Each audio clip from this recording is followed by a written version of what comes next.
Good morning, everybody. Thank you so much for joining us. Welcome to our first live webinar in our series of webinars brought to you by the Shangsheng Institute of America. Today in our topic, we will be discussing coping with stressful times through our body, energy, and mind. We really are very happy to tune in with all of you around the world. And today we're hoping just to have a casual live panel discussion and a few short presentations to shed some light and some good resources for us during these stressful times. So we're really happy to be here. My name is Adam Okerblom. I'm a doctor of acupuncture and Oriental medicine and a practitioner of traditional Tibetan medicine.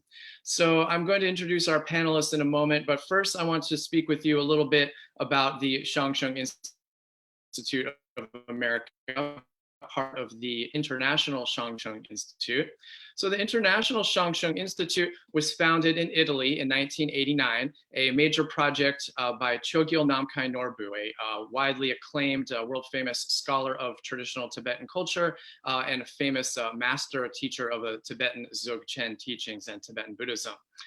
So the institute was inaugurated by His Holiness the Dalai Lama in 1990.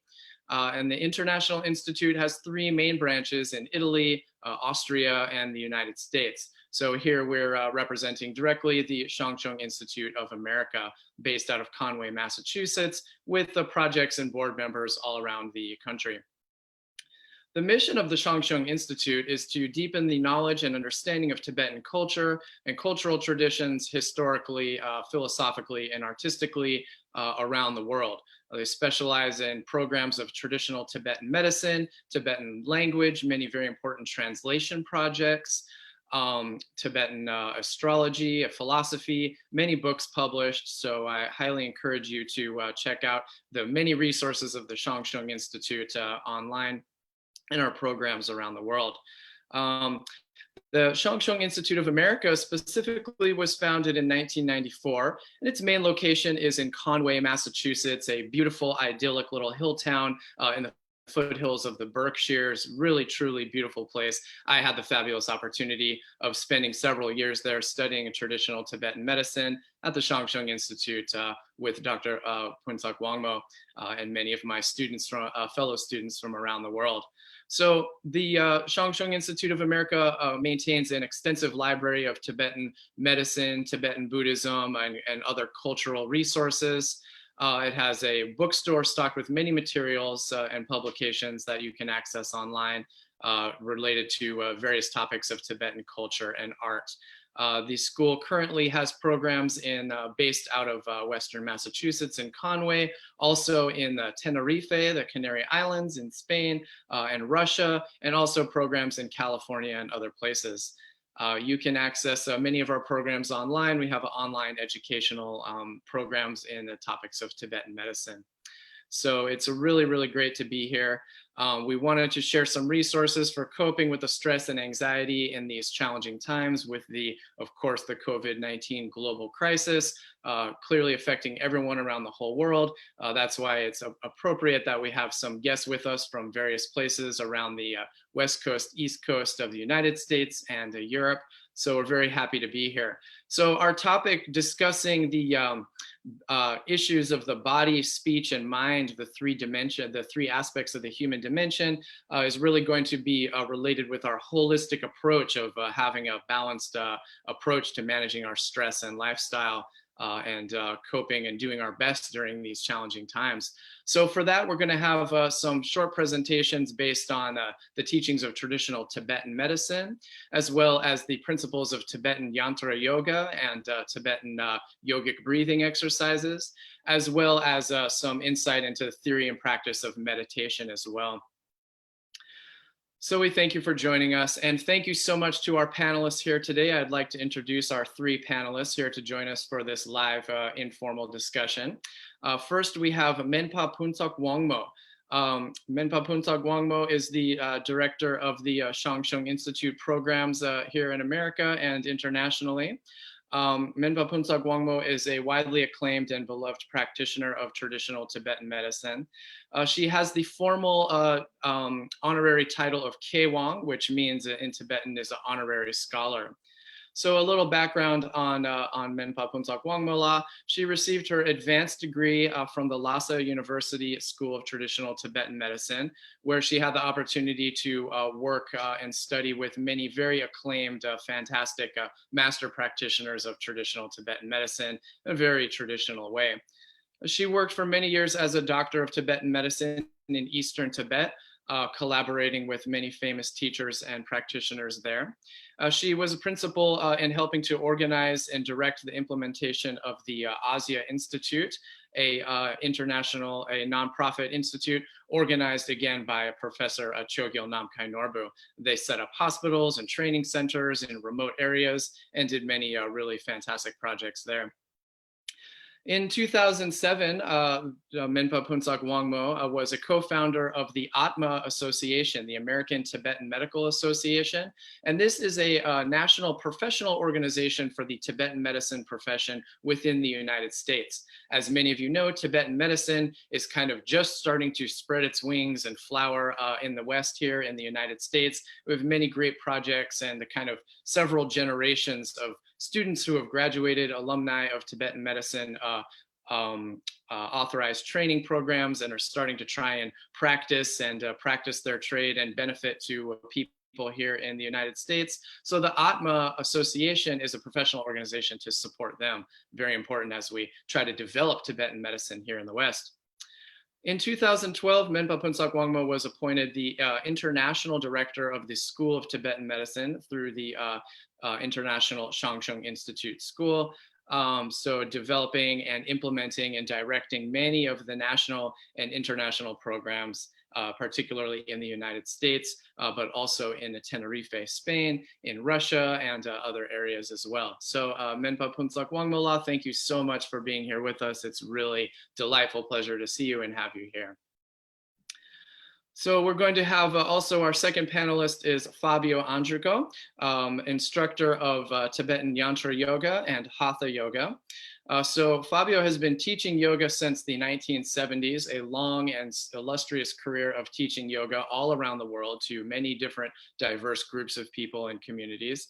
He is an instructor of Hatha yoga and an internationally authorized trainer of Tibetan Yantra yoga. He is the teacher of the teachers for Yantra yoga all around the world. And he studied and learned directly from the great Dzogchen master and acclaimed scholar Chogyal Namkhai Norbu Rinpoche. So Fabio has taught yoga in many different places, and he's quite well known for not only his great skill and precision with a yogic technique, very precise, but also his delightful humor and really engaging and inspiring personality. I've taken several courses with Fabio, and even though I'm really far from talented in the world of practicing yoga, I found he's really inspiring and really motivating and delightful to work with. So I've certainly learned a lot from him personally. Fabio, thank you so much for being with us here today. It's really a pleasure to have you join us. Our third panelist is Professor Elio Guarisco. Elio is a renowned translator and meditation teacher. He presently works for the Ka-Ter project of the Shangsheng Institute, translating ancient Tibetan texts about Dzogchen meditation, texts about different aspects of Tibetan cultural heritage and Tibetan culture. So Elio is a renowned translator of texts of Dzogchen and working with the Shangsheng Institute prolifically in that regard. Elio teaches Dzogchen meditation all around the world, traveling to teach the Dzogchen meditation and also mindfulness as well. So a long career in history of translating, working with the Tibetan cultural heritage, and also putting into practice and teaching actually the meditation traditions of Tibet, especially with the Dzogchen teachings and more recently this mindfulness meditation. So it's really delightful to have you with us today, Elio. Thank you so much for joining us. And also we'll give a shout out and say a special thanks to Matthew Schmuckler, who's going to be helping us kind of behind the scenes with some technical support. All right, so what we're going to do is have we're going to have short presentations by our panelists, and we thank you so much for tuning in. And towards the end, after our kind of presentations, then we're going to have a little panel discussion, some question and answers, and we're really looking forward to that. So let's start with Menpa Phuntsok Wangmo. Punsagla, if you could please talk a little bit about the Tibetan medicine principles of diet and lifestyle. As we know, I'm also a practitioner of Tibetan medicine, and as I learned very well from you in school, diet and lifestyle are principal foundation aspects of treatment of disease and prevention of disease and overall health in general in Tibetan medicine. Extremely important. And I've always personally found that working with diet and lifestyle is a very effective way to work with people in the West in our modern times. In our modern times, we have fabulous medical technology, imaging, pharmaceuticals, everything like this. But somehow it sometimes seems like our diet and lifestyle principles get kind of tossed to the wayside with our busy modern lives with technology and working. And with a global crisis like the COVID-19 global crisis, then this I feel like is more important than ever. So can you please talk with us a little bit about how applying a Tibetan medicine view and practice of diet and lifestyle can help us manage our stress and anxiety in daily life and respond to this current COVID-19 crisis? Okay, thank you. So first of all, I want to say thank you to putting this together. And also I want to say thank you to other my long friends and the well-known teachers. And then, yes, this is a good opportunity for me to discuss a little bit about this issue because I getting a lot of emails, phone calls, and then messages. Many people asking, "What should I do? I have this symptom. What should I do? My family has that symptom. What should we do?" So sometimes is answer individually is a little difficult, but this is, I think, also would be good even people who do not know us, and then for them also get a message. So this is good. Thank you. And then the before answer, direct answer to your question, I will talk a little bit about the background of the what we're dealing today, and then what the understandings about the Tibetan medicine. Because Tibetan medicine diet is a not a sort of like a general diet good for everybody. Tibetan medicine diet is like individual diet. So in this case, individual could be is individual personalities, individual circumstance, and also individual sort of like that the natures of the discomfort or the disease.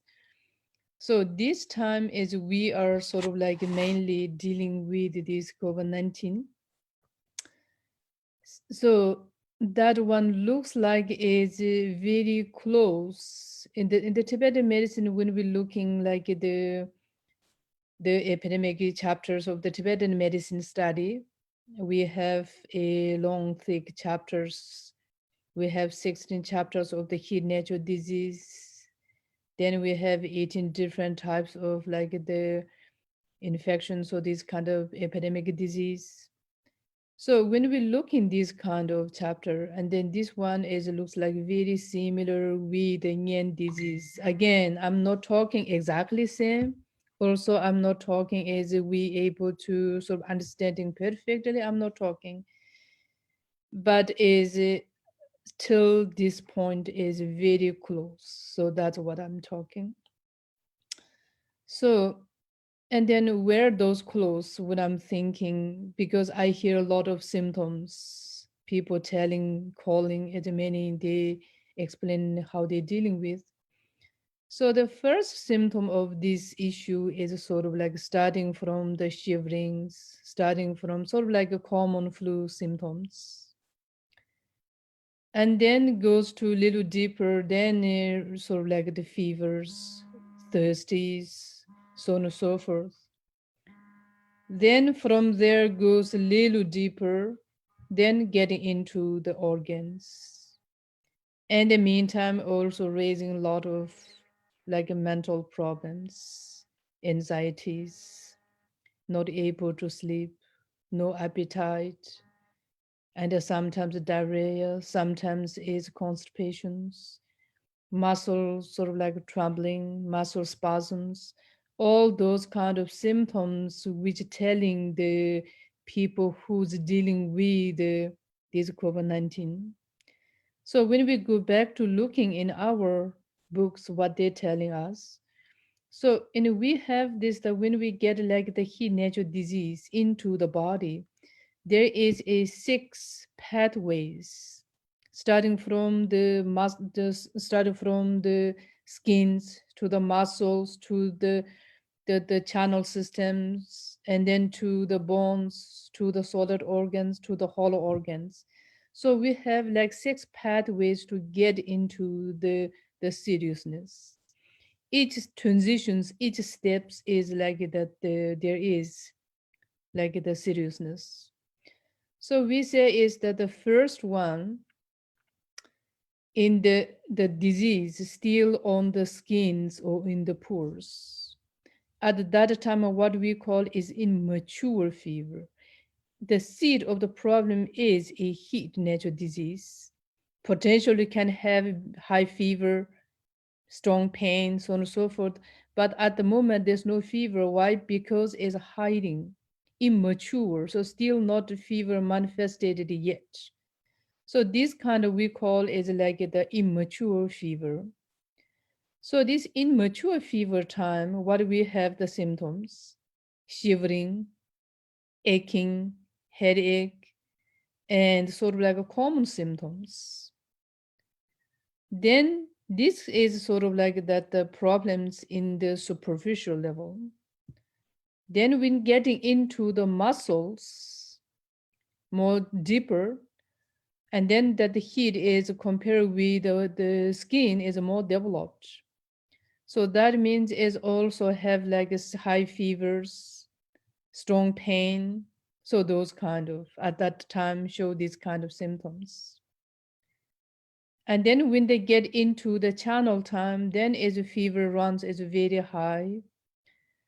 And then once they get into the bones and then more serious, at that time is then is more sort of like a fever expressing like the fever outbreak, the fever. And then once we get into sort of like the organs, then we have like the problems of the breathing and so on and so forth.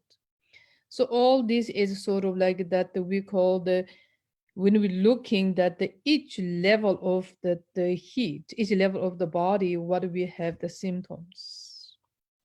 As we said, sort of like that when you have sort of like the shivering time still is immature, more is fever time is matured. And then starting sort of like in the organ contracting breathings, and then is that means is that the problems already in the organs. So this is we call is like that the different stages, different levels of the getting the problems into the body. So what we can do as the Tibetan medicine, the diet and the behave. So in the we says to dunya like what you said like a nation me. So there is no any disease it comes from the time and the provocations.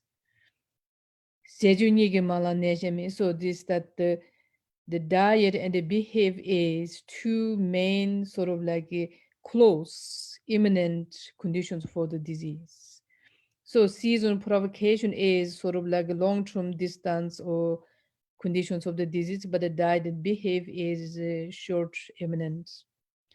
So this also like that when we looking this the diet and the behave, so we can treat, I mean, we can help to comfort through the diet and behave, try to get help before to getting that the heat into the more deeper organs.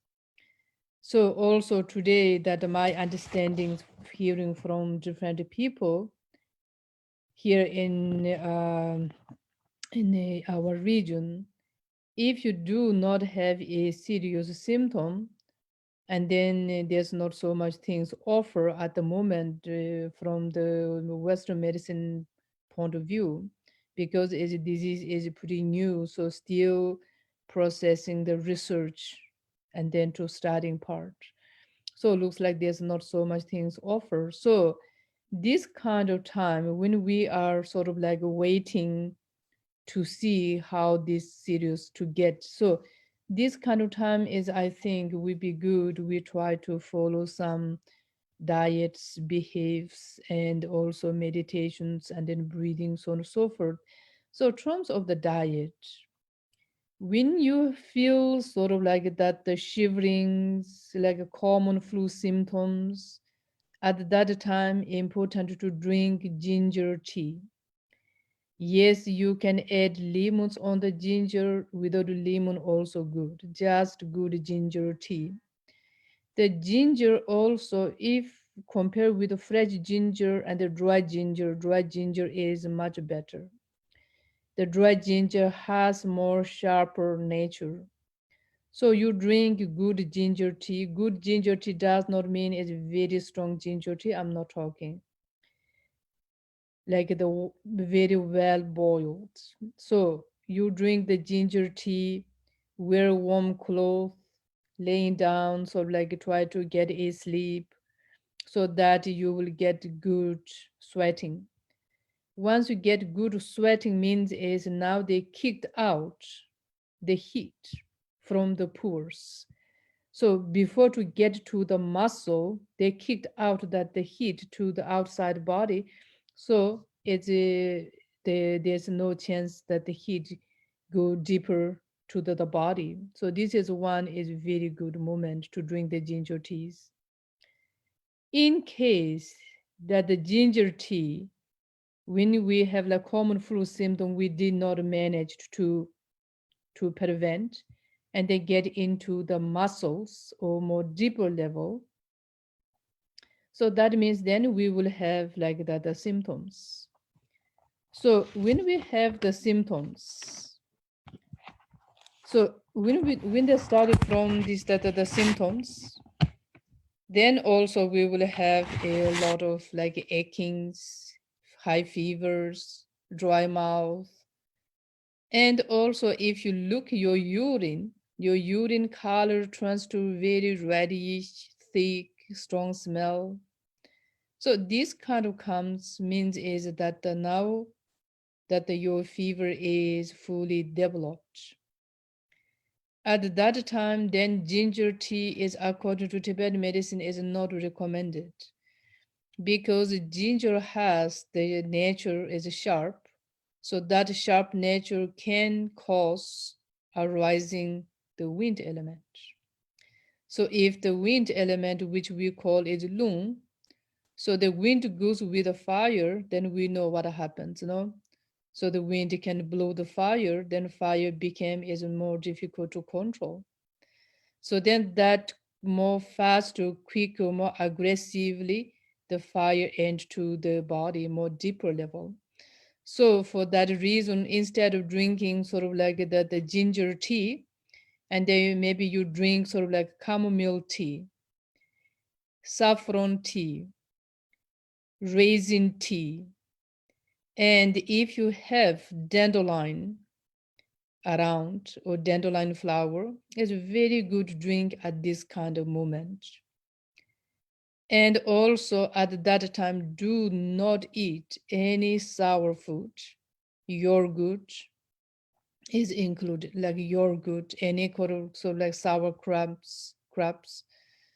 There's certain like vegetable sour, salted vegetables, all those kind of things, included vinegars, you should not use.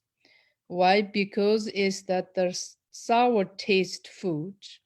According to Tibetan medicine, the sour taste means is predominant of the fire element. So that the sour food can cause to getting more power of the heat.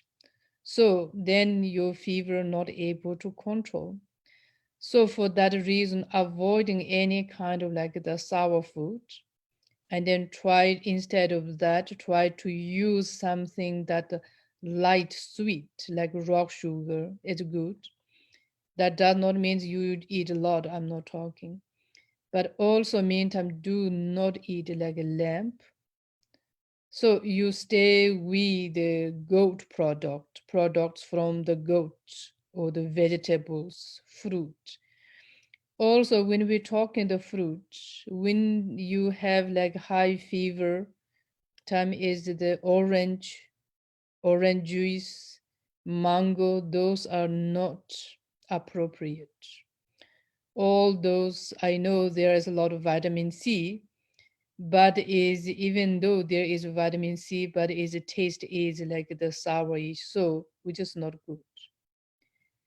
So then is that when you have the higher fever time, you try to stay with the diet as like a little bit like dull.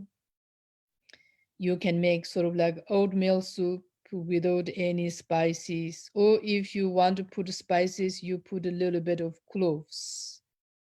So those kind of is good. Cloves, cinnamon, nutmeg, so those kind of is good, but not like a black pepper, long pepper, ginger, those group is not. Then in case we're not able to treat at this area, this period of time, then that heat getting more in the deeper. So more deeper means is into the organs. So once they get more deeper into the organ time, then is a starting like that the all the throat is like dry, difficult breathing. In this kind of time, yes, may need to go to hospital, and then definitely you should contact to the healthcare professional things.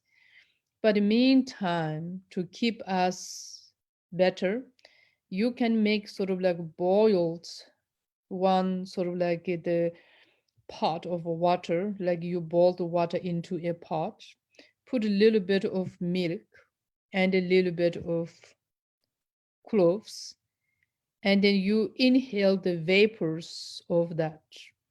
So that vapors of the water with the milk and they help to smooth the lungs and all the breathing systems. And then that also help to calm and then easy to breathing. In case if you have a lot of tightening in this sort of like the chest and those area, also you can put a little bit of like a sesame oil or a little bit of like the good quality sort of like alcohol like whiskey, and then you do little bit sort of like a massage on those external muscle. So whiskey is not internally but is externally to use like a massage. So those things can help you to reduce down the heat and then also help you to the relax the muscles, so that allow you to little easily breathing. And then another one and the general things, you can sort of like clean the garlic and then slice the garlic a few pieces and then put into a very clean water, like one like a half glass of water. Inside there you put like two clove, I mean the two garlics, the two garlics sliced into 6 pieces. You put into the water approximately 8 hours, and sometimes we say overnight. So then you drink that the garlic liquid and then a few times a day. So this is also a very useful. So the garlic is very good a medicine or food to fighting back to the toxics and also good for the skin. So this kind of is good. So you can do this way. Then another one also what you can do. Uh, Another one what you can do is that the once you have like the difficulty time, and then the important thing is you make sure is eat good food. So it looks like this in general any kind of like the the heat nature disease or special we call the Nyenjim. So this kind of disease, they can cause like losing appetite, but particularly this disease also looks like losing appetite. So for that reason, also you can use like you can use the diet to make sure is you eat good food, even though you don't have good appetite, but you make sure is try to force to eat. And especially the breakfast is very important. You eat well breakfast. So if you eat good food, then that help to body keep as like strong. And if the body able to keep strong, then that helps to more sort of like to fighting back to the disease. So they call the immune system is strong. So in the Tibetan medicine, we call it is like ndang. So the ndang is strong. If the ndang is strong, then that can help to keep the fighting back to the disease, or to body is strong. If the body is strong and they're less damaged by the problems. So this is like the first parts of my sort of like the most of like I'm answering for the question. So for that reason, I said different things. So this is one thing. And then maybe we stop here and then come back to the question answer time. Maybe I'll try to answer things.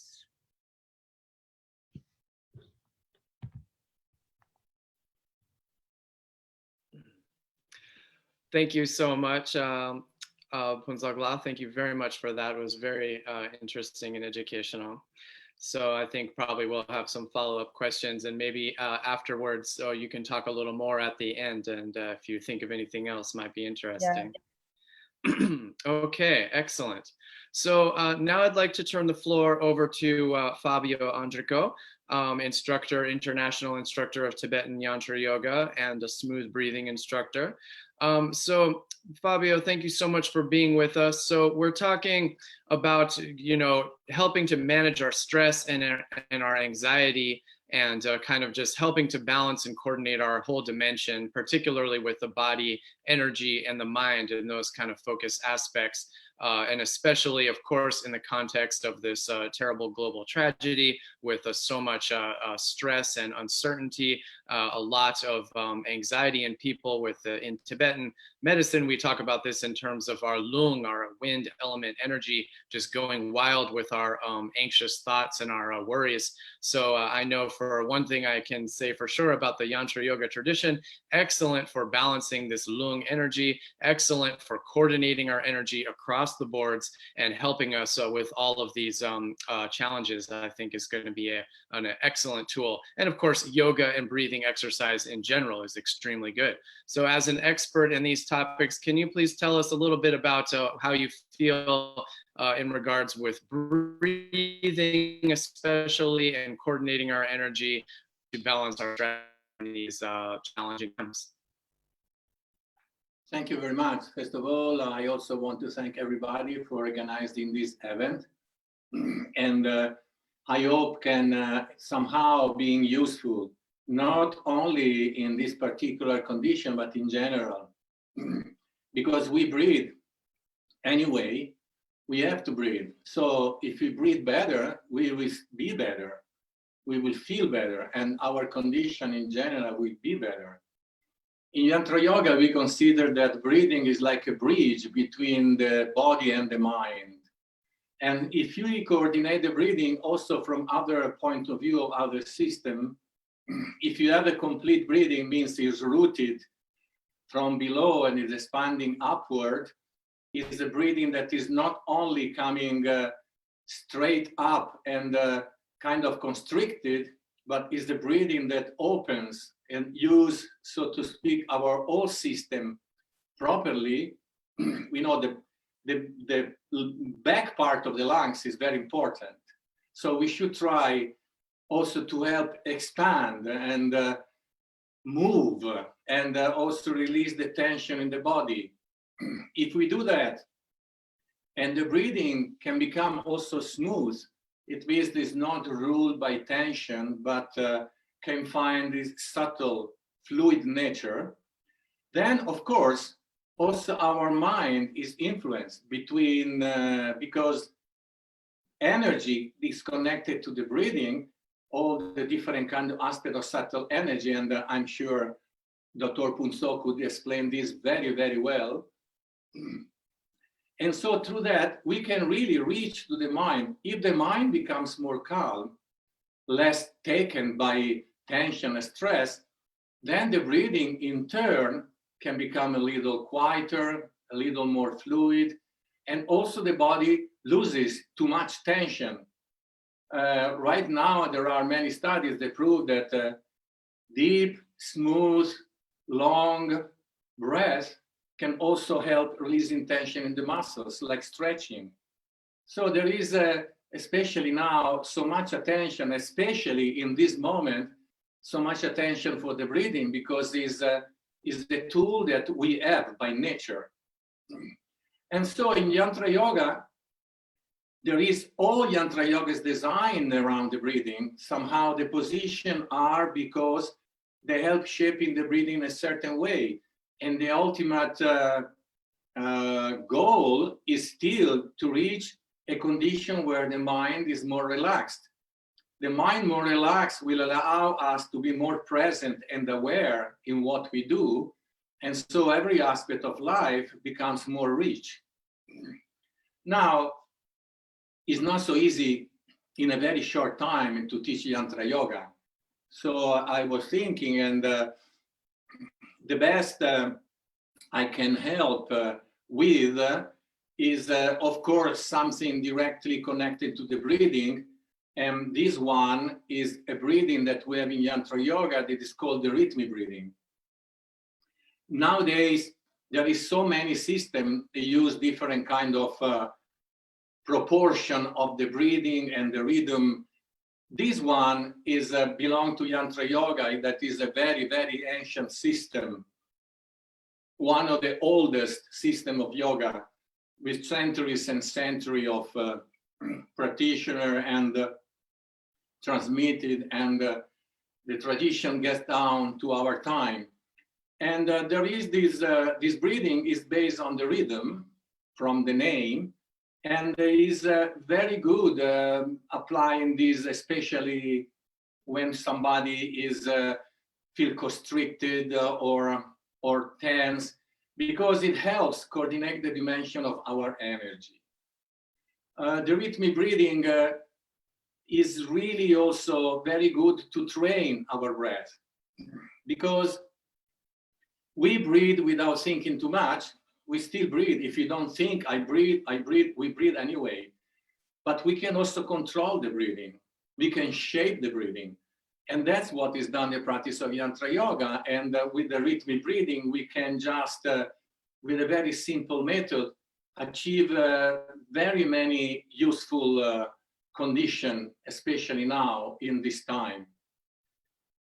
But before that, I would like to do a couple of very simple exercises to understand how the position of the body itself is influencing the breathing and can help constricting the breathing or opening the breathing, and how a proper breath influences the posture, and so influence all the base also of our physical condition.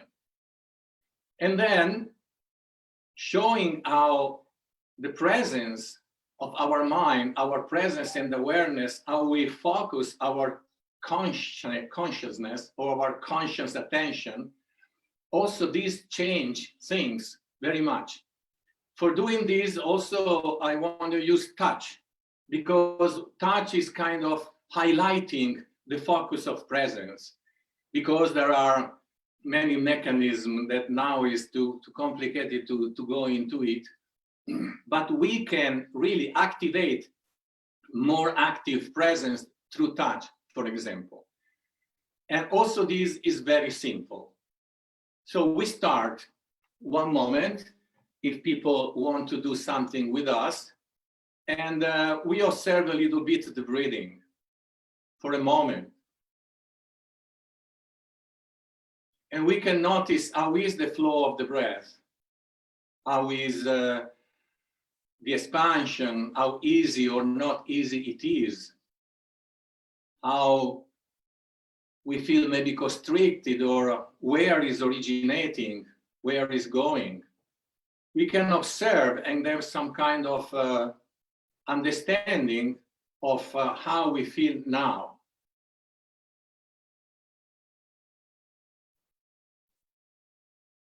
And then we simply put our hands one on top of the other, a little bit at the navel, really, just on the navel, without forcing, just keep it there and then breathe.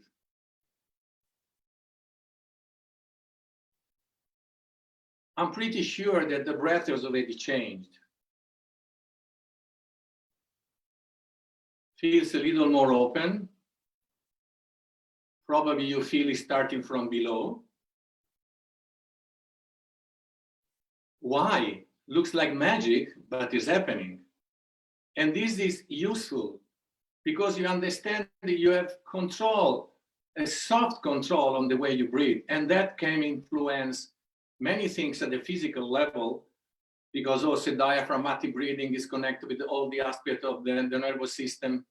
There is so many things. Basically, allow us to relax, but at the same time remain alive, awake, if we want. So this we feel already changing. And then we put our hands facing up at the base of the ribs, but back. And now breathe now. Probably again, you feel something is changing. It's still starting from below, as should be, an healthy breath. Now you feel moving more to the sides, more to the back. And especially if you observe, and now we stop, even if we did only a few times, you can feel somehow a little more easier posture. You feel you are at ease more easily. And somehow you feel more straight without having to apply any kind of idea about that. Opening the breath is centering also our posture in a very spontaneous, natural way. And especially if you are taken by some kind of fixed stress or tension, we do this a few times. And already we cut through this tension. We can release. You have a moment of respite. So we know something we can do. Just these very simple exercises can be very helpful. Again, expanding the back part, there are images. The back part of the breath is quite important because the back part of the lungs is really major. So something that helps us doing that also can be useful. And we can do something extremely simple. I will turn my chair so you can see better in this way. Okay, so depends the chair you have, you can do in different ways. But for example, I use the chair, but you can do on the ground. You put a pillow or a blanket or something against your chest, and then you hug the chair. And try to take 3 to 5 deep breathing from the nostrils. We are talking about breathing, we are talking about the nostrils. Sometimes you want to exhale for some reason from the mouth. Sometimes you have to having a longer exhalation, that is always good. But generally, at least in yoga, the organ of respiration is considered the nose. So you take deep breath, and you obviously feel an expansion of the dorsal. You can also a little higher, a little lower, and you see where it's expanding.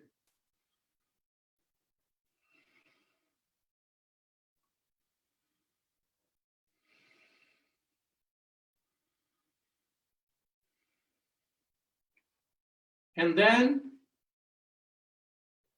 you feel,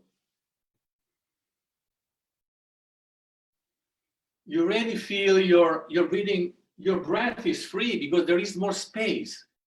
You feel that your breathing, instead of being constricted, is moving in some nice open space.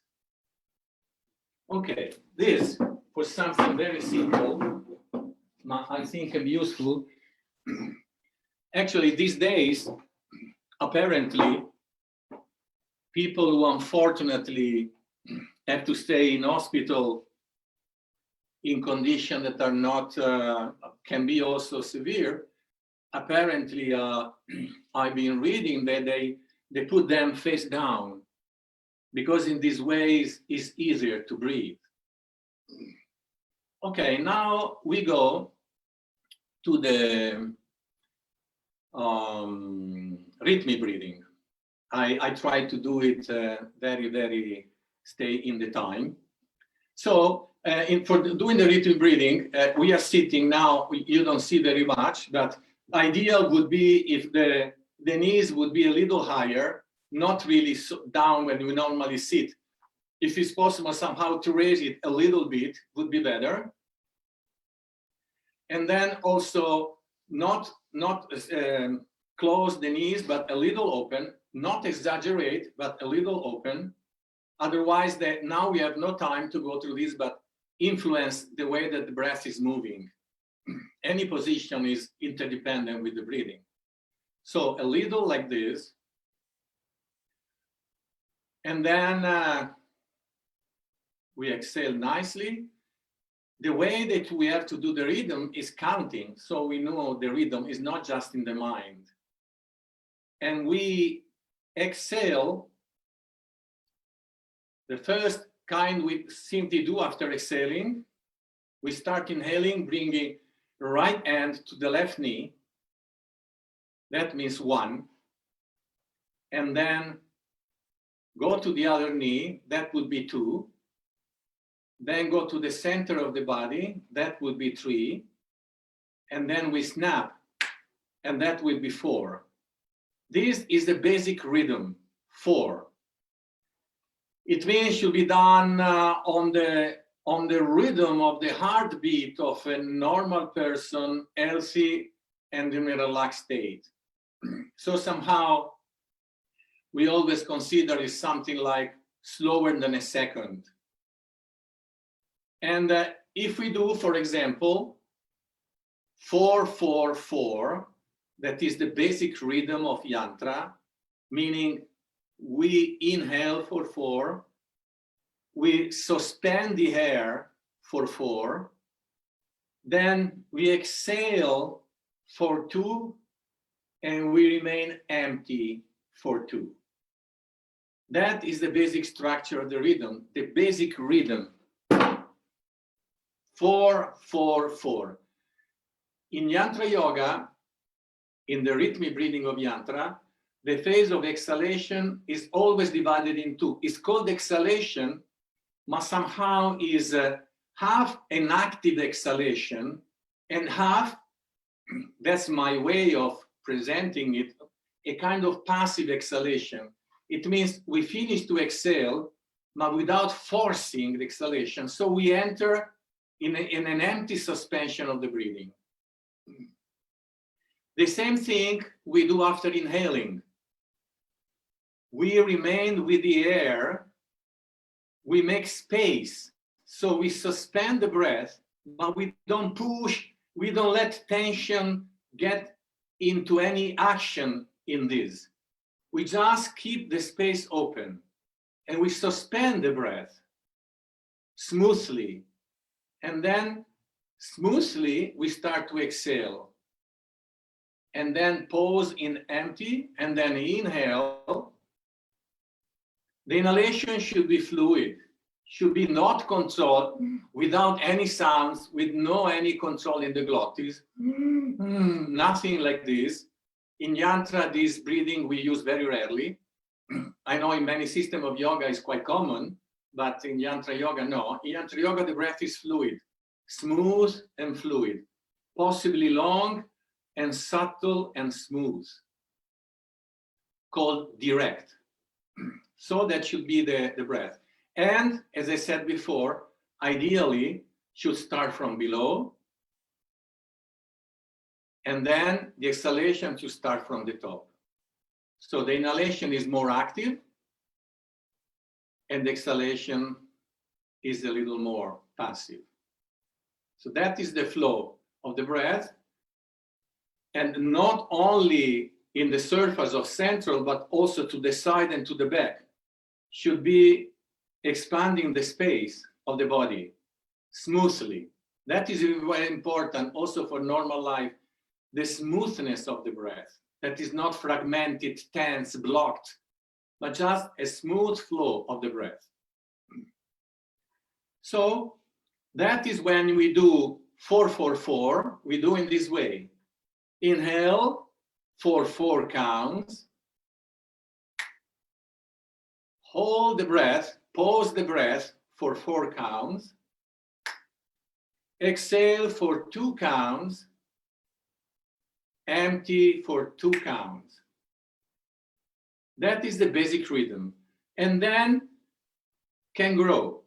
So I think that for now, we can go simply increasing the exhalation and then increasing the holding also, always in the soft way. This is enough. 4-4-4 already can help you training the breath, coordinating your condition, can also lower the heartbeat, can coordinate the energy, reduce stress, all in very simple exercise. So now I show you how we count 6. 1, 2, 3, 4, 5, 6. Very simple. Now, maybe we do it together. I guide, I tell you what we do, and maybe we do just for learning so that you can understand, then you can apply by yourself. You can do a few minutes, is already enough. Already we kind of change and go through, cut through some kind of pattern of tension. Also because we have to be present in counting, and somehow the counting is also allow us, hopefully, to also be present in the movement of the breath. So I will repeat what I'm doing. Inhale. I am suspending my breath without pushing or blocking anything. I am exhaling and staying empty. Then inhaling.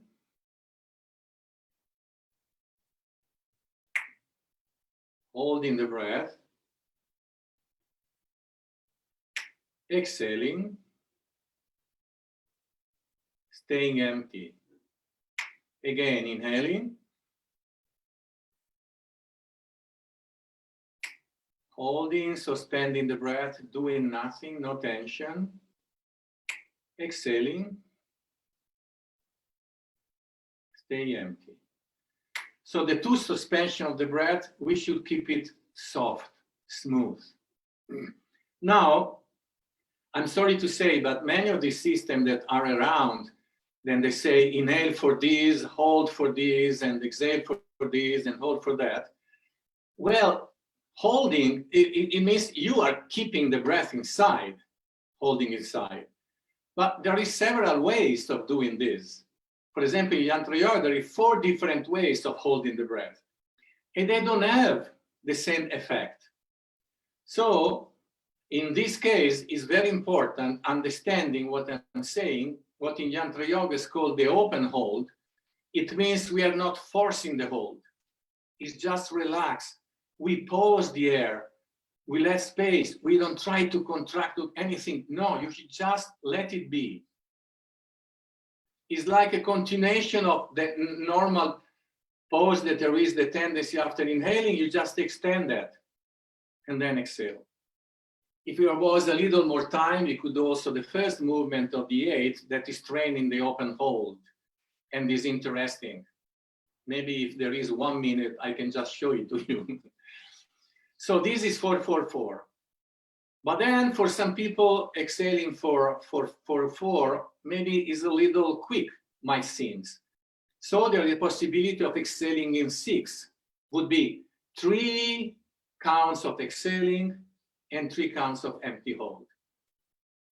Now, the shape of the exhalation, especially, is said should be like a grain of barley, in the sense that from the open hold, you smoothly open to the exhalation and give a little strength, and then let it finish more softly, coming down and becoming softer, and then enter into empty hold. All pretty smooth and tranquil. So now I show you how we do 4-4-6. Inhale, inhale, inhale, inhale. Hold, suspending as before, smoothly. Exhale for 3, empty for 3. Inhale. Hold. Exhale. Empty. Okay, this is 4-4-6. And the other thing we can do is 4-6-6. The table of rhythmic breathing is a little different. This is a little simplification. 4-6-6, this means that if you feel it is comfortable, you can keep the air inside a little longer, provided that you don't feel any tension at all. And that would be the 4-6-6 in this way. In for 4 counts, hold for 6 counts, relaxed. Exhale for 3 counts and empty for 3 counts, like this.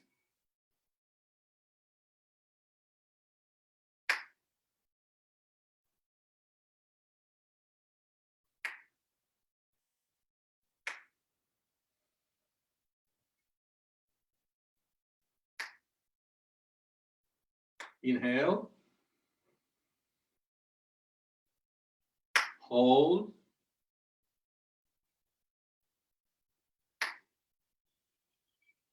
exhale, empty. Now, after you have inhaled, before exhaling, observe, not before exhaling, while exhaling, when you start exhaling, observe.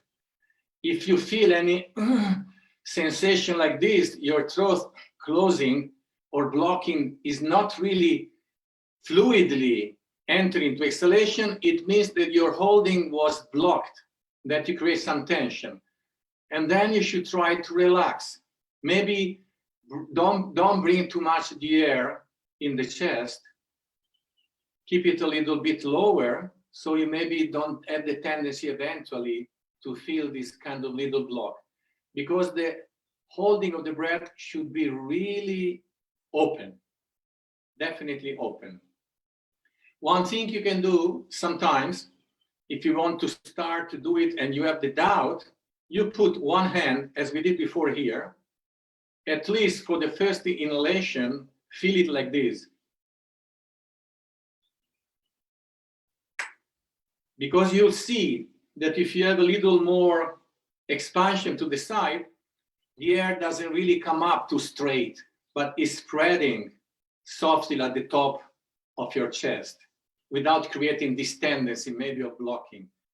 That's why it's important to try to train from the dorsal breathing with this lateral expansion, the wholeness of the nature of our breath. I think that maybe the time has come Thank you very much, everybody. I really hope they can be useful, and I'm sure if it is applied, will be useful. Thank you so much, Fabio. That was very, very wonderful. Thank you. I love those breathing exercises.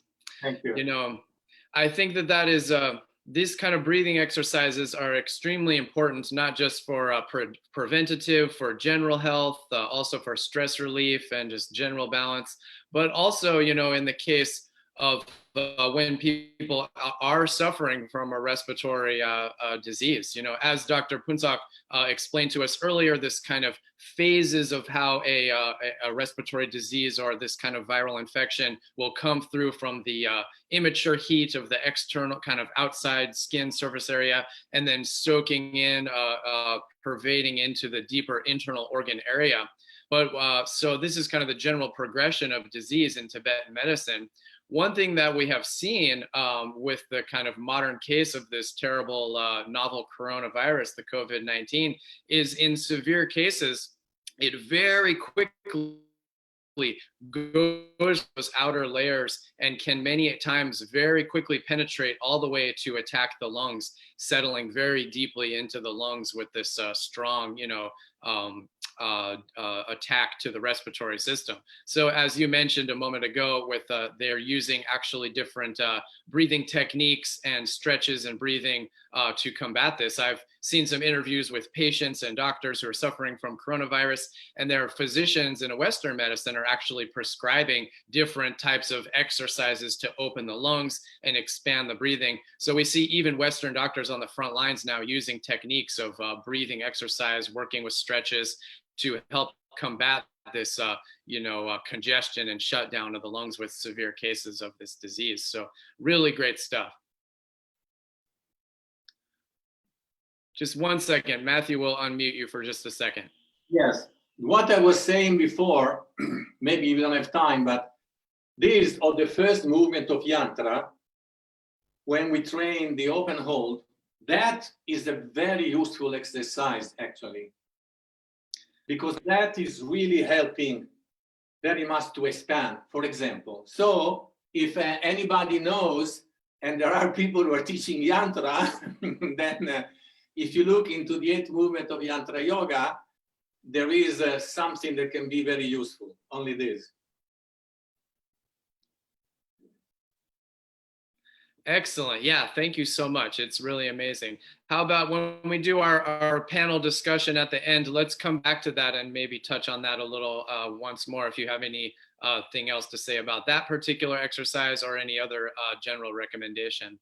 Okay, so excellent. All right, so now I'd like to move to our third panelist, Elio Guarisco. So now we've applied our proper diet and lifestyle for managing our condition and seeing what kind of teas and what we should eat and how we should do our meals and our lifestyle and our diet. And then we've applied our breathing exercises to coordinate our energy in that way. And work with our breathing and our prana and our respiration. But now, so all of that's great for coordinating our dimension and soothing our tensions, but we should still work with our dimension of the mind. And because we're gonna, especially in this time, as our bodies are physically constrained in many cases in a sort of a house arrest type situation with our social distancing and our quarantine all around the world. It's a very interesting thing that I've noticed. Physically, where many of us are stuck at home and our mobility to move around and interact physically is severely restricted by this highly unusual and unfortunate circumstance. So our physical body is very constrained with moving, stuck in our house and our apartment. Whereas on the other hand, our mind is racing and going crazy with with an overstimulation of a lot of the global news, a lot of the concerns, the worries about the future, the financial destabilization, the safety of our elders and friends and family. So all of this kind of overstimulation of our mind while our body is a little bit constrained. It's a little bit of like a disconnect between our mind and our body in a certain sense. And at the very least, certain certainly there is a lot of stimulation that is sort of agitating our mental function, causing us to worry, causing anxiety. So I have personally found that different techniques of meditation and working with our mind and our thoughts and our mental emotional capacity is extremely helpful. And I think I'm not alone, because you hear about this very famous idea more and more these days. And mindfulness. These have become very popular buzzwords even in modern medicine. So we can see that obviously there's a lot to done and to be said for these kind of techniques, especially in a condition like we have right now. So could you please tell us a little bit about your thoughts about some of the theory and practice principles of meditation that we can apply to manage our dimension in these challenging times here? Yes, first of all, I would like to say good day to everyone, and thank you to the organizer for having invited me to this informal kind of talk. And so I think in the present circumstances, because that's what we are fundamentally talking about, of our world, the circumstances are really painful. So there is a huge amount of suffering experienced by those who lose their relatives, who lose their friends, and also by all of us that are witnessing this, even though maybe we are okay, we don't have any relative who has died or is very sick, but still we feel what is going on. And so it is definitely not what we expected, from our life. So I mean, our ground is shaking. So, and of course, this create kind of deep uncertainty as to what our future will bring to us. So now, somehow, even those who didn't want to see are exposed being exposed to in the daylight to the inescapable reality of change. So nothing can guarantee our psychological or material security forever. So, and now in this situation, of course, it would be naive to think that with meditation or with some other kind of spiritual method, you can stop an epidemic, but somehow we can learn how to deal with these circumstances. We can somehow try to adapt with the circumstances.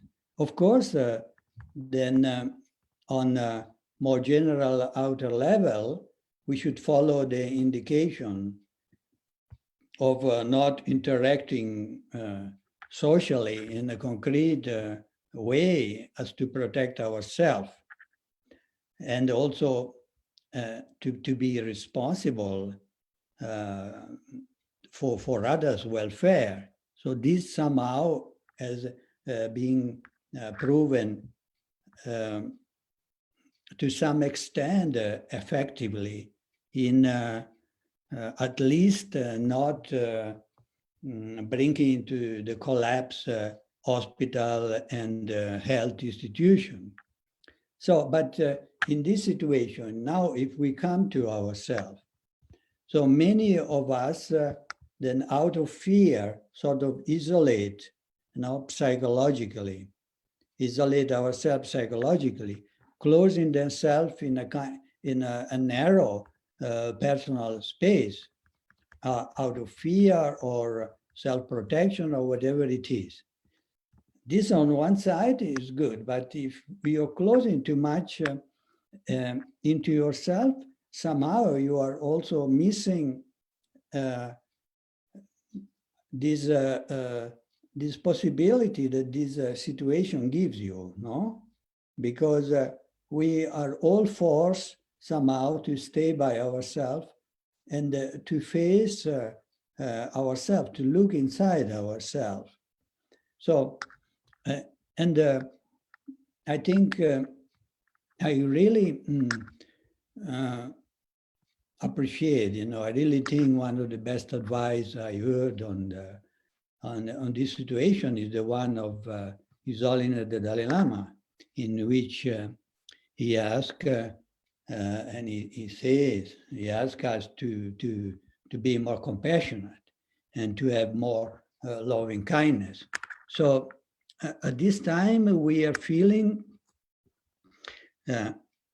most of us, I think, even normal people who are not particularly spiritual, feel a kind of participation in the suffering of others, as well as an unusual love toward people who surround us.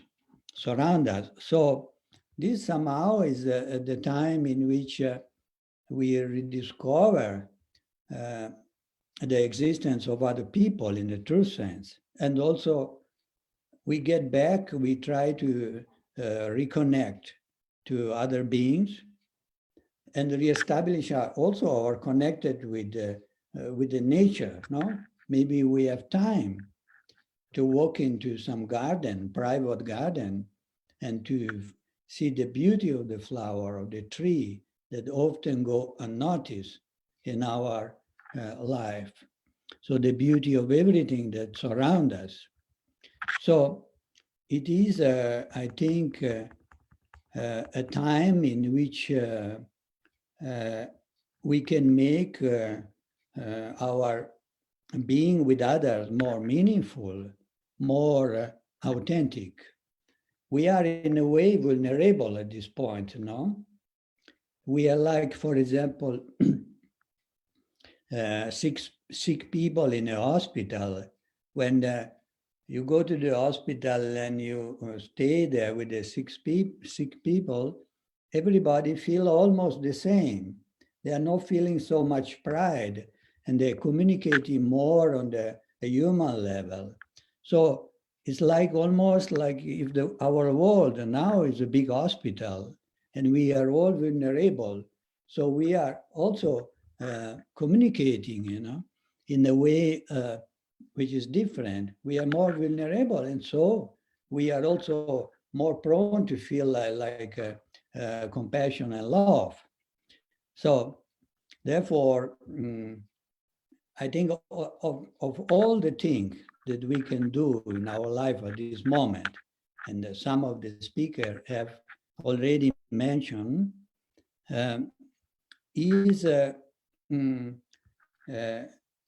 especially in this time in which we have adversities which relentlessly pound the life of everyone, to have or try to develop compassion and love is by far the most meaningful thing you can do, I think. That is my particular opinion, but I really kind of think the same, like His Holiness the Dalai Lama, the advice of His Holiness the Dalai Lama.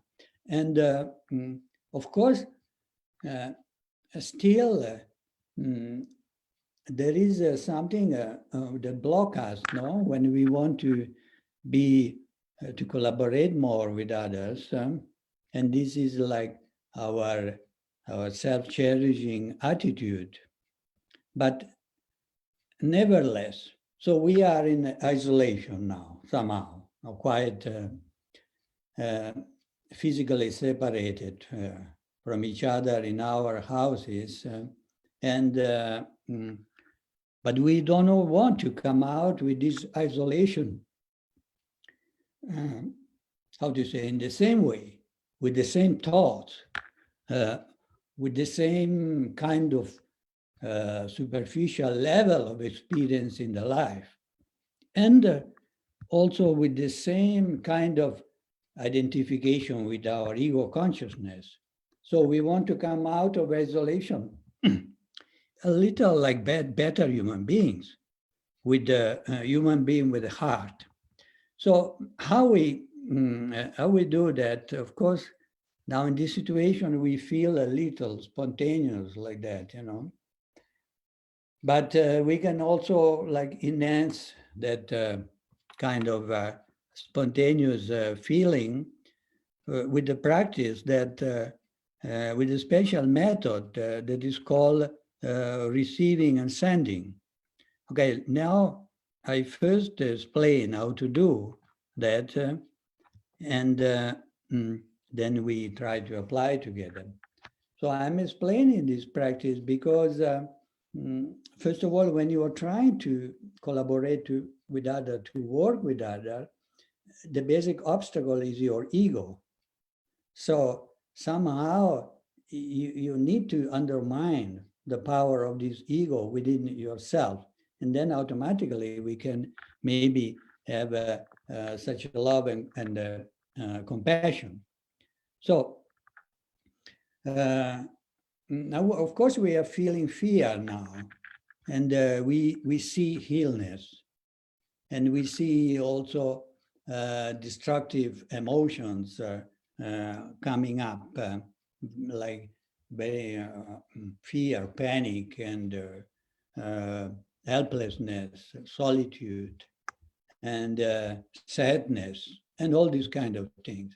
So, but this method of receiving and sending is really can turn our bad circumstances to our advantage. So now I will briefly explain how to do, and then we are trying to practice a little together. So we straighten our back, and then we inhale long and smoothly. And when we inhale, we are thinking that, I mean, the fear, the suffering, the panic, and all this state of the mind, sort of tormenting state of the mind of all other people, those around us and those far, they enter into ourselves with the breathing in form of a dark cloud, and they absorb into ourselves. They absorb into our heart or into our fear.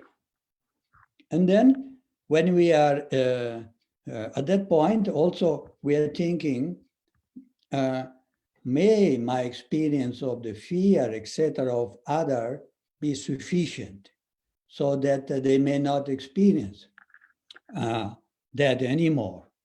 So in this way, even if we have all these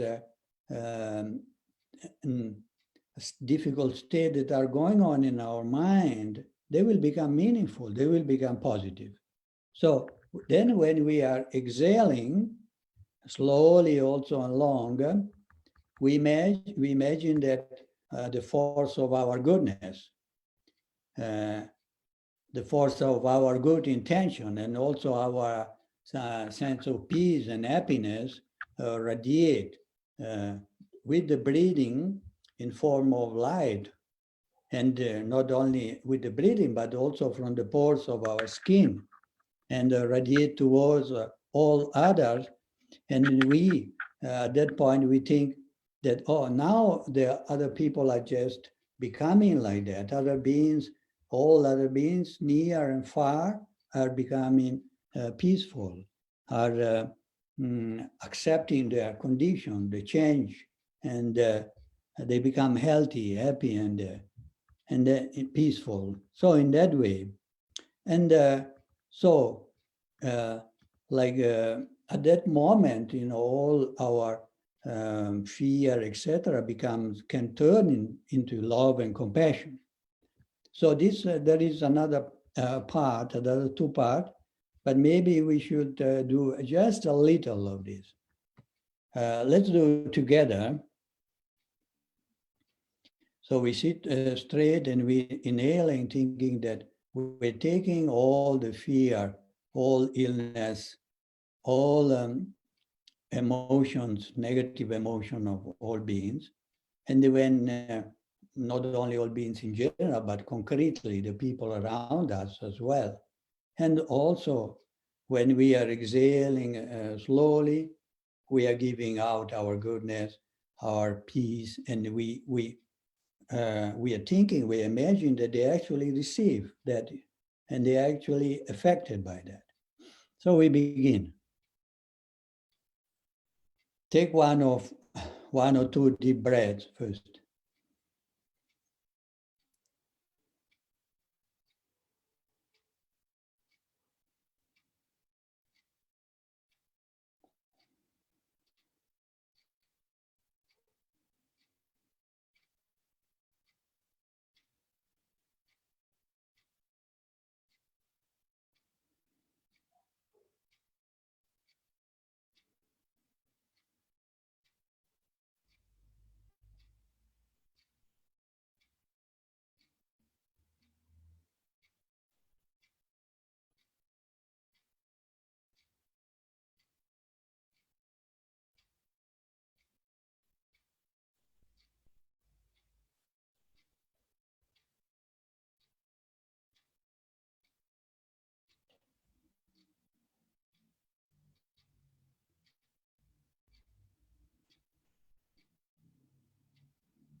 Then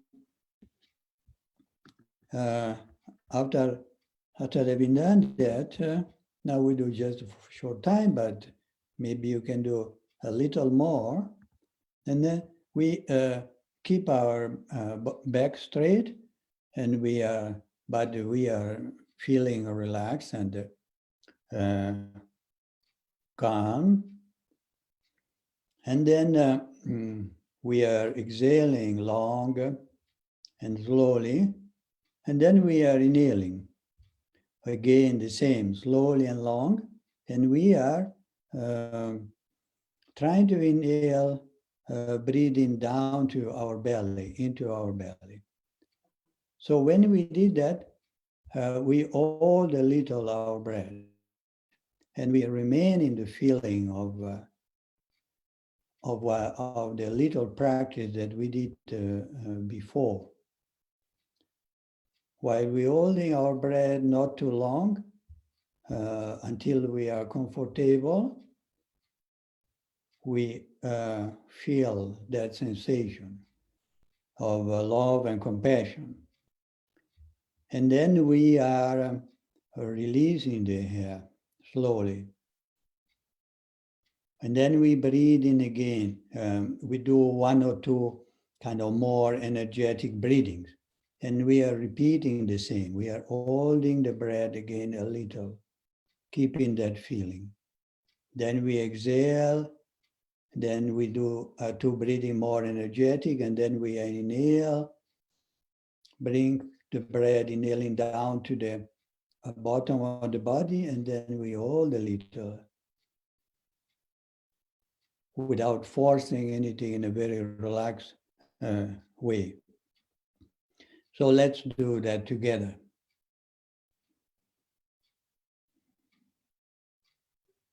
So inhale slowly and hold just a little the breath.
Now when we do this for the last time, and then when we are exhaling, we exhale slowly, and then we remain without any thought or any fixed attention on something, and we let whatever feeling there is be without grasping to it. We let any thought be without grasping to it, and we just relax in the pure and luminous presence.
So this you can use this method whenever you feel like the need,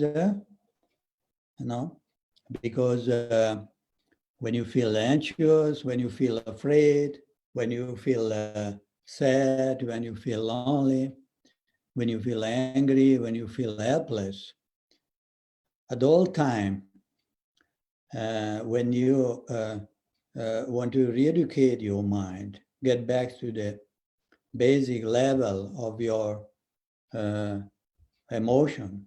So it will help you to loosen the grip that this emotion, this state of mind that we all experience have on us. How is that? Because when we are doing this practice, we undermining the self-cherishing attitude. And this self-cherishing attitude is the base on which you identify what you experience. You identify with what you experience in a very strong way. And also at the end, by remain relaxed, just in simple presence, you also learn to go below the level in which you are caught in the net of thoughts, in the net of fear, in the net of worries. So this method, it has been working for and practiced for many people for many centuries. So it will also work for you. Okay, that's all what I wanted to say.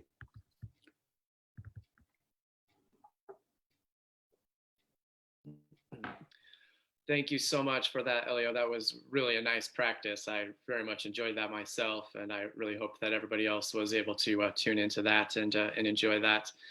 Such a powerful and profound teaching, this receiving and sending meditation, and playing right into the kind of general themes that you mentioned of going beyond. How did you say? I really loved what you just said. Undermining our self-cherishing attitude.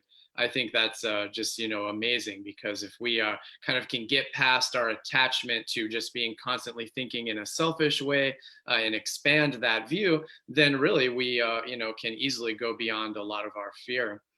And I also really like how you mentioned kind of going underneath and kind of subverting the level where we are caught like in a net. And that really makes me think of a lot of modern research that I've read about in terms of a lot of our kind of mental emotional problems and psychological challenges in modern sort of psychology research, they talk about how our, our neuro pathways in our brain and how our consciousness is very much can be trapped in a type of maze of constricted thinking patterns based on our neurological conditioning. And so with these simple meditations, we're just kind of going right below that and being completely free from all of that. I really feel that we have that possibility using these simple and effective methods. So thank you very much for sharing that with us. I think it's excellent.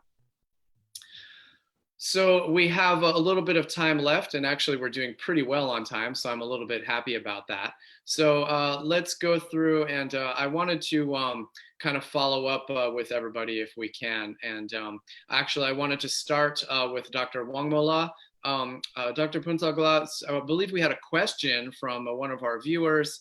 So you explained some very specific kind of applying diet and lifestyle to treating the different phases of a COVID-19 infection and using in a kind of specific way.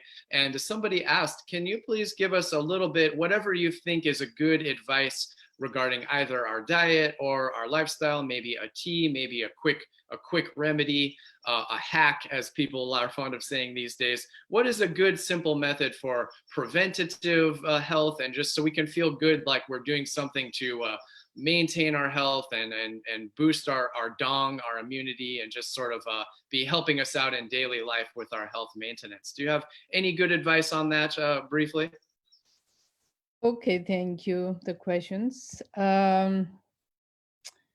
Yes. When we're looking sort of like the importance to treat and then the prevent, so the prevent is more important. So in order to prevent, also we can be done many ways. In the Tibetan medicine, in particular, the terms of this kind of like the contagious epidemic disease, we have like 4 different way of the prevent. So the number 1 prevent is sort of like to taking certain like the special like precious medicines. And then the second one is doing sort of like the chanting like mantras, or the wearing the precious gems, and also wearing something that the protector sort of like the things. So those kind of, there is 4 different things. Like in this case, like a Tibetan case of the epidemic, we have one medicine pills which can wear on the neck. We call it a naku gujor. So the 9 ingredient, which we call is like a black ingredient, which means is a highly antivirus, like this kind of medicines. Not internal taking, but is external wearing, and then time to time smell, and then to help from that. And also like the chanting certain mantras, and also taking certain like that the decoctions to prevent. And then also important wearing something like the protection cord, empowered by certain like the great masters. So this kind of also one thing can help. So I believe this kind of thing helped also, like we had several epidemic disease, but in people who wearing this kind of protection cord, is they are pretty safe. So of course 100% I'm not saying it's saved, but is a majority is helped. So this also would be one thing is good. The another one is also like as we said before, like eating good food. Eat good food is one to help the body to keep strength. And then it's sleep well. So sleep well means is you make sure you have sleep around 8 hours a day, like 24 hours. Is a night you have good sleeps. So you make sure you go to the bed around 9:30 to 10:30. and then to make sure to have like a good sleep. So this is very important. The another one also, meantime, to keep your mind is like a more positive way. In the Shantidewa also they say no keti chosu yonane tele mega chajiku keti chosu menane tele mega cheji pen. So if there is something can be done, then why we need to be worried? If there's nothing to do, and why it's that they need to be worried? So this epidemic disease at the moment is not so much things to worry. Looks like is a entire world like spreading. Individually, we cannot do something is not coming close to us. There's not so much things to worry. But meantime, if there comes to get to us, if we get the disease, this is also like treatable, not untreatable disease, not. It's treatable. And in the meantime, also there's many ways to protect. So then also we don't need to worry. We do all things what we can do.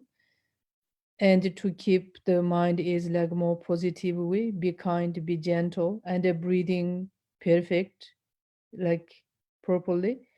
So I think all those kind of is helps. So this is my answer. And then as we said is before, don't eat any sort of like strange food. So in generally, when we look in the food, as now the many people goes to the vegetarian, so they don't eat meat, you know. So this also will be good, but even you eat meat, I think is don't eat any meat or animals which we do not know. There are certain food, certain animals, centuries we adopted as like food. That looks like is okay, safe, because we do that many centuries, many lifetimes. But there's certain animals, till this point, our ancestors not eat it. So maybe also we try do not eat. Maybe our ancestors did not eat. Maybe there must be a reason why they don't eat. So those kind of also is probably is better we don't eat because it's unsuitable. We never had this kind of food before, and then there also one sort of like a body reaction. Body don't get the understanding. So all those kind of also could be part of the help to prevent. So that's the answers. So and then another one, what I want to say, sort of like my part of the conclusion. So as that the before, like Fabio presented the breathings yoga, Elio presented the mindfulness yoga, and special like the what we need to have like a mind attitude. So I think this is very important. So the Tibetan medicine we say is like the diet behave. These two is very important. Or when we say like that the behave, physical behave, mental behave, energy behave, or the verbally behave. So these kind of like all put together, then maybe we call like a holistic. So this is very good because our body is functioning through this, that the body, mind, and the speech, this through this three energy. When we're talking about the behave, we need to think behave to the mind, behave to the verbally, behave to the physical. All three we have like a positive way, then there is big chance to prevent. So, and then wherever you live, your region, if there is like a Tibetan medicine physician or any other natural medicine, homeopathy or Chinese medicine or Ayurvedic, and it will be very important to contact them also to get more advice. This time is like a COVID-19 time. Many of our Tibetan medicine, some of our Tibetan medicine physicians, doctors, they're also affected by the disease. Also, we have many Tibetan community also affected with this disease because this disease is no race, no genders, no social class, so everywhere they attacked. So of course, we also is one of them, like the victims. So during that time, our case is worked with through the Tibetan medicine, diet, behave, lifestyle, home remedy. So those kind of using and then helped many people. So what I'm going to say is before to get into the ventilator, before we need a ventilator, there is plenty time around like 9 to 12 days before we get into the ventilator. We can do something home remedy, diet, behave, breathing, meditation. Somehow we can help. So people who have this kind of problem or who knows someone has this kind of problem, don't wait till to get the ventilator, till you need to go to the emergency. Before that, you try to contact some of those like a natural medicine, try to get an answer for that. If your region there's a Tibetan medicine, it's very good. You try to contact that. So in the our Shengshung at the list, also we will put some that the Tibetan medicine doctors, and also as the before we said like Atma, American Tibetan Medical Association. So if you go to the American Tibetan Medical Association, our website also we have the list of the physicians, and also you can contact. So we have in West Coast and a special in New York, and then entire sort of like world everywhere we have the physicians. So it will be good you contact those things and get some benefits through the Tibetan medicine. So why I'm saying this is my also witness. I'm also working with the people who has this kind of things. I'm also helping them. So is it that the remedy is responding? So that's I want to say thank you. Thank you so much, Dr. Wangmola. That's really excellent summary. I think that's a very good advice. So with using our tools and resources for the coordinating our body and our energy and our mind, so we can apply all of these tools before we get on a ventilator. So don't wait, everyone, don't wait until it's ventilator time. Let's apply our proper diet and lifestyle, breathing techniques, meditation, mental function, and stay healthy and coordinated. Thank you so much. I really want to thank everybody, our three panelists here, Dr. Wangmo, Fabio, Elio. Thank you so much for joining us. We're just about time to wrap up here. I want to say to everybody, thank you so much for joining us. We had quite a few participants today all around the world. We're really happy to see you. And we're happy to be launching this series of informal live webinars so we can chat about different topics of health and wellness, sometimes specific to the COVID-19 global crisis, of course, but also really there's no limitation. We can talk about many different things. So we're hoping to have this ongoing. And I want to remind everybody that actually next week, you can tune in right at the exact same link at the exact same time, same place, same time. And we were going to have our next installment of our webinar series, which will be titled Home Care for COVID-19 According to Western and Tibetan Medicine. We're going to have a couple of experts and we're going to talk about Tibetan medicine approaches and experience, also Western medicine approaches and experience for actually a little bit more nuts and bolts dealing with care in the case of a COVID-19 infection. So please tune in with us for that, and you're welcome to share and you're welcome to follow us on Facebook. Also, I want to point out, if you're on the Facebook link for this event, there'll be a little bell icon and you can click that bell. Always good to auspiciously ring the bell and then that will give you an alert every time Shangshung Institute of America is going live on Facebook with a webinar. So we would love to have you back tuning in with us.